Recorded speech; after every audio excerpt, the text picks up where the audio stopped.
Tonight, Hello. tracking down a rogue trader. Pretty much after that, it was just excuse after excuse. What? What? We're not insured. The clause that's caused a lot of heartbreak. Some petty, silly stuff with huge consequences. Can I ask you why your timer's not working? And McDonald's responds to your 30-second challenge complaints.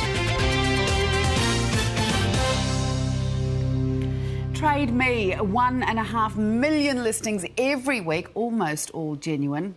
Almost all. So how do you know if you're dealing with a rogue trader like the one we tracked down tonight? His business is all profit. Designer jackets, baby products, even gold bullion put up for sale on Trade Me. He'd take the money and send nothing to customers. Phil's investigation was so successful, the rogue trader was in court yesterday on deception charges, so we can't say who he is or where he's from. It's all about trust, really. Are you going to talk to Mama? How could you do that to somebody? A buyer's trust in a seller and her trust in the market that brought them together. It's Trade Me. You feel safe. You're led to believe that you are safe. Have you lost trust? I have. It evaporated shortly after Ziena was born, with colic. We tried everything, absolutely everything, and we felt like we were almost at our wits' end. The only thing that would settle her was the swinging motion. Right. And the solution to their exhaustion, a swinging cradle. And I found it on Trade Me, and it was going for a really good price, and I hit the buy now. Cost $299 in June and never arrived. I've been scammed. Do you feel you rushed into it? No, I don't, because I felt like I did my homework on the guy. The economics graduate knows her stuff. She's clocked up more than 100 transactions on Trade Me. He had absolutely no negative feedback. It was all positive. So that gave you a confidence? Absolutely. In some instances, traders who have had a good trading history may, for some reason or another, go bad. He also had that address verification. Another way Trade Me tries to reduce fraud. We'll post them a letter to a physical address which contains a code in it. We ask them then to respond to us with that code. There needs to be more done to protect the buyer. There will be a percentage of cases that, with all the goodwill in the world, the checks and balances that we have in place may not detect traders. And this rogue trader kept communicating with Crystal, but no sign of a package.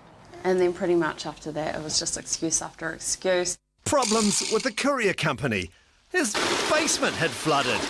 His Uncle Monty in the US hadn't sent the goods. He knew exactly what he was doing. In this case, the evidence to us suggests that this was an attempted fraud. And he'd been doing it to others. Crystal found out by accident. He sent out a group email to everybody. He had just CC'd us all in. How clever's that? Not very. Not at all. Crystal contacted other victims in Wanaka, Australia, Whanganui, Lower Hutt and Thames. Besides baby products, this guy was selling American designer jackets and gold bullion. She contacted Trade Me and says they did nothing. Well, I'm sorry she feels that way. I don't necessarily agree. They sent me links on how to go through disputes tribunal process. They told me to go to the police. Crystal filed a complaint of criminal deception. Fair Goes learnt it went from one police station to another and on to a third. Why does the responsibility fall back on the buyer? Do you feel like you had to do all the work? I did do all the work. I didn't feel. Well, I'm not sure if that's completely fair, in that we received a complaint from Crystal in mid-June, and within 10 days her complaint had been referred to the police. She reported it to police? A complaint was with police. I don't have any information as to where that complaint has got to. Police in the trader's hometown told Crystal they'd been unable to locate him. He's disappeared off the face of earth. He's gone. He's not at home. Is that what they told you? That's what they told me.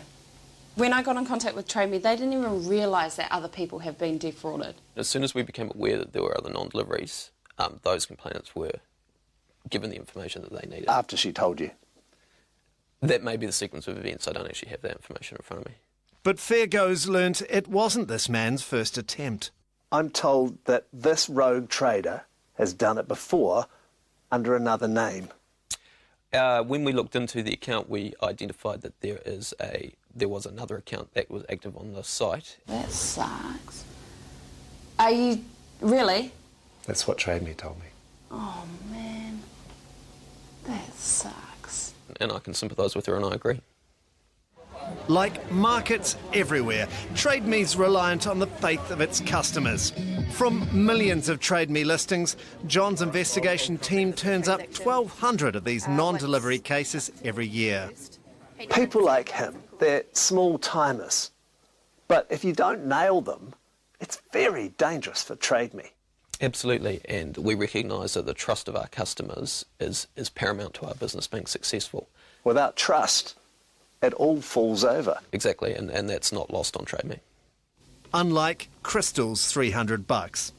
I know I won't get the money back. It's gone. But I hope that my story helps someone else.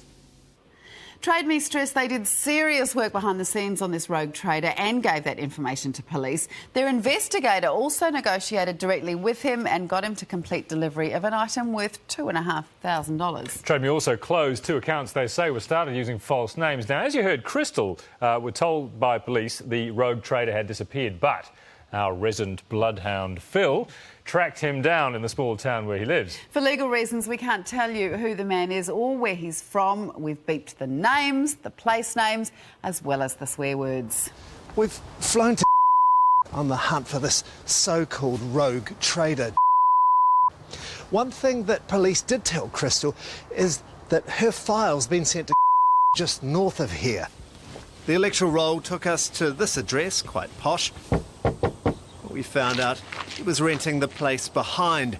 Lots of packing boxes, no one home. Next stop, the cop shop. So it seems as if Crystal's file on is still languishing in the police station, and they haven't been able to find him. Asking at a shop for directions, seems this guy's got a rep. Oh my God. He owes me money. Ringing endorsement, she points the way to his mum's up a forestry road, but turns out she's staying in town. Gates padlocked. Listen to me. I'm listening Get to a you. list of names and the accounts. Yeah. And we will deal with it straight away. Well, his stepfather won't let us in. Time to deal with it. He was genuine what he was trying to do. Okay, I'll be quite. Otherwise, we wouldn't be backing him. He's got no previous criminal convictions. I'm afraid that is in it for deception. No, he's not. Yes, he is. Absolute rubbish. There is a complaint with the police for deception. Rubbish. What is he afraid of? He's not afraid of anything. Well, why won't he just come and talk to me? He's not here. As soon as we get back to the car, he rings. Everything got too f***ing much, and I let it all get away on me with the sort of the baby gear and that. Yeah. Did you actually have the items when you advertised them? Yeah. Well, where are they now? Huh? Where are they now? Repossessed. Who by? Who by the supplier. Who? Doesn't matter who. Well, surely you know, don't you? I know everything. Can you tell me who repossessed them and I'll check whether they've got them or not? Off? That is my business, mate. You need to back off, dude. I'm just trying to ascertain whether your story is correct or whether you're spinning me a line. I'm not spinning a line whatsoever. I've left multiple messages for the police. I've been talking to the police and they've come to see your mother and your mother says you're not around. Don't use that f***ing attitude with me, mate. There's no f***ing problem. You took their money, you didn't send the items, you came up with some incredible excuses like your basement had been flooded, like they were stuck with the courier. Yeah. Like they hadn't come from the United States. So which story are we to believe? All of the above, mate. All of them? That's how it worked. One step after the other. Right. You're tap dancing. You're tap dancing. No, I'm not, mate. No, I'm not. What? You know, I'm not one of your typical fair-go people, okay? Shit happened with my situation, you know? And you not prepared to take any responsibility for that shit happening? responsibility. Well, yeah, to a degree, yeah. Are you sitting in your mum's house now? While we're sitting outside? No. Where are you then? Doesn't f***ing matter where I am. He told us on the phone that he was gagging to speak with police, so we were happy to oblige. Hello? And a second police officer arrives. After an hour inside, they confirm, yes, he was there all along. He has been spoken to and that's it, so, okay? Okay. Well, Crystal should be happy anyway. Police have finally managed to talk to him. Not only did they talk to him, they charged him with deception. He appeared in court yesterday. After our little visit, he also started paying his buyers back. Crystal got all her money last week and she's pretty chuffed about that. I bet she is. One thing that worried us, though, is how easy it seems to be to sign up on TradeMe using false names. We understand this same rogue trader's tried a third time with bogus details. Now, American auction site eBay uses something called identity verification, where traders have to provide driver's licence, passport, unique proof of ID. Now, we think that wouldn't be such a bad idea for TradeMe. TradeMe says a move to introduce something like that isn't imminent, but maybe an option. It might be worth repeating their advice for buyers too. Ask the seller questions online, look at their feedback record, consider a secure payment system like TradeMe's Safe Trader. This is where the money sits in a trust account until the trade's completed. And if you're in any doubt, click the Community Watch button. TradeMe has a real person looking at these alerts 24/7. And just a reminder, all the bleepity-bleep stuff, that was for location and identity, not for swearing, at least on Phil's part. After the break, McDonald's responds to your 30-second challenge complaints and left paying a mortgage on this. I feel like we've been cheated. Why won't their insurance pay out? I think they're trying to get out of it any way they can. Welcome back. A big question now. And a little one, both about insurance. First, the big one. If your claim is honest, should your insurance company put you through the ringer to make sure every little box is ticked? Now, the little question, are your lawns mowed? Watch this to find out what on earth that has got to do with paying out on house insurance. Let's have a go. Two huge things happened in the lives of Dante and Kashan in early autumn last year. One was wonderful, one was not. Baby Leo was conceived, and the little investment property they own in the Otago town of Clinton burned to the ground. Disgusted, sick, shocked. Arson was the verdict. The owners cleared, but no culprit found. Kashan and Dante had insurance, of course. The investigators' report describes them as most forthright and cooperative. Nothing of an untoward nature was noted, but their claim was declined. What? What? We're not insured. I honestly, I couldn't believe my ears, what I was hearing. It was surreal. It wouldn't sink in for a long time after that, but I mean, that feeling of sick never went away, and I've still got that today. Kashan and Dante were left paying the mortgage and the insurance on this. The policy was issued by Westpac, underwritten by Lumley. They won't pay because of unoccupancy, no tenants for 60 days or more. Change in circumstances, they weren't told it was unoccupied. Care of insured property, it wasn't maintained. Reckless, willful and deliberate acts, locks weren't changed after a break-in. But we think there's some worrying stuff in those Westpac and Lumley responses. Allegedly missing documents, contradictory policy wording, and some petty, silly stuff with huge consequences. Okay. Sorry. Yeah, probably our marriage. There's been lots of arguments. You know, it's financial. It comes down to stress and money. You know, you end up arguing about things that just aren't relevant. The house had been empty for several months, but 3 days before the fire, a new tenant signed up and paid bond. $3,000 worth of repairs and clean-up was done before they moved in. He'd paid the bond, he'd received the key, and it was like, it was all in place. But no, the bank still said it was unoccupied. Now, funnily enough, it looks like the law is actually on the bank's side here. A house isn't occupied until someone's actually living in it full time. But if the bank was told the house isn't occupied, then it shouldn't matter. And that, to me, is the crucial fact. Did you tell the bank that the house was unoccupied? Yes, twice. Kashan says she told a staff member at Westpac Wanaka by phone. That staff member denies it. But Kashan says she also told the bank in writing. She extended the mortgage 2 years back, and a Westpac email shows she had to fax and post supporting paperwork. She says that statement of possession required shows the house was empty, she was paying the mortgage. So you signed, you posted, you faxed these documents, but where are they? Apparently it never existed. Westpac says it can't find that paperwork. So let's go back through those reasons not to pay. First, unoccupancy. Now, this Westpac policy document is, well, it's a bit of a worry, really. It says one thing about unoccupancy on page 2 and quite another, much tougher thing on page 10. So, which one is it? Westpac and Lumley say the property wasn't maintained. At the time of the fire, what was the state of the place? Immaculate. Immaculate. Yeah. Well, except for the lawns.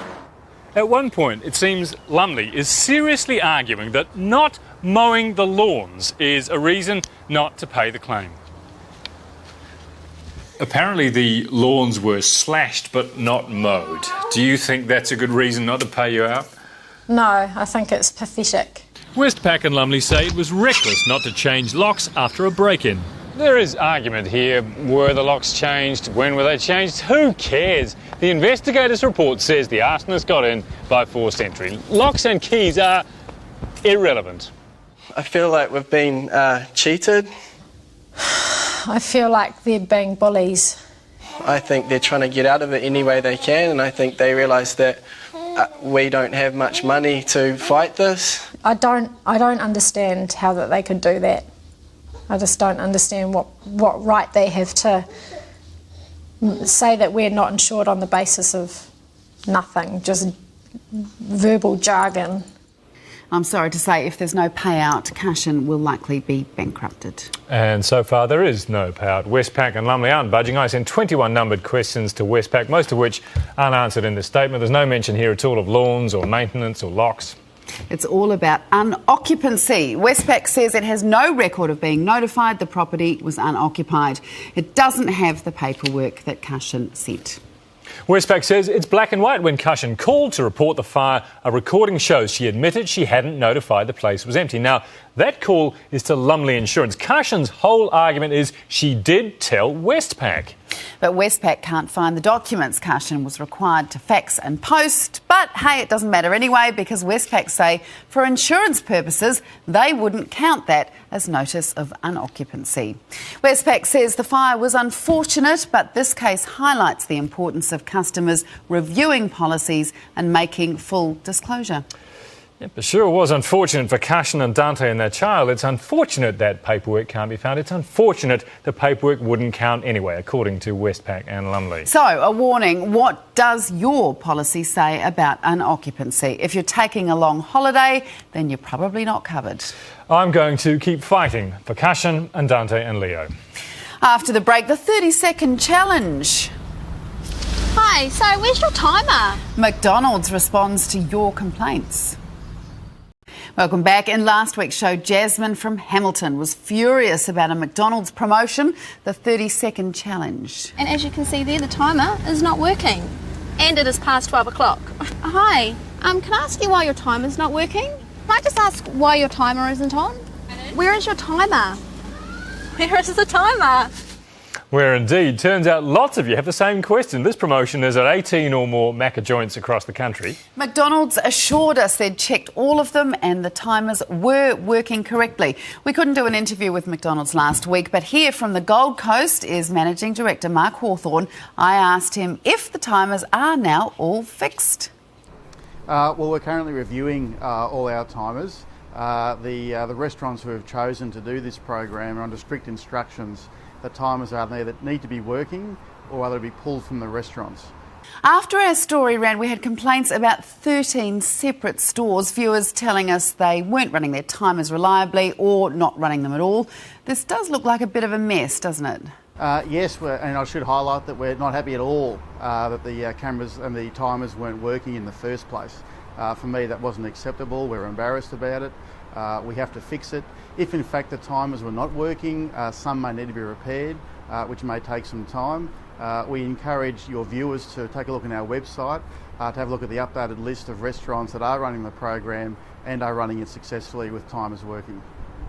I'm assuming you feel that it's not good enough that customers are having to point out when a timer isn't working and argue for their vouchers. No, it's totally not acceptable. Quite embarrassed to have seen the footage. Jasmine was absolutely right to bring it to our attention, and I thank her for it. It's not something that we hold ourselves to the normal higher standards of. There is a little bit of risk when we don't run something nationally and we allow the local restaurants to do something, but there's still no excuse. We'll just have to increase our watch to make sure that they're doing it properly. A week on from the story, Mark, Jasmine still hasn't heard back from McDonald's. Well, again, that's not acceptable either. It's possible that our customer complaints have been jammed with a number of people calling about this 30-second, and I think that a lot of people thought this 30-second thing was across every restaurant in New Zealand, and they've been disappointed when they haven't seen a timer. The reality is it's only in 18 restaurants, so I'm sure our customer services team are very busy, but I still don't accept that Jasmine should be waiting a month, and I'll look into that myself personally. So what would you like to see happen now? Oh, well, clearly I want this to be executed a lot better than what it has been. As I said, I'm genuinely embarrassed seeing the footage and seeing what Jasmine had to do to get through her vouchers. I'll be back on deck in New Zealand after I finish this holiday in the Gold Coast and having a look at it personally, and if the restaurants can't execute it properly, we'll be pulling the program.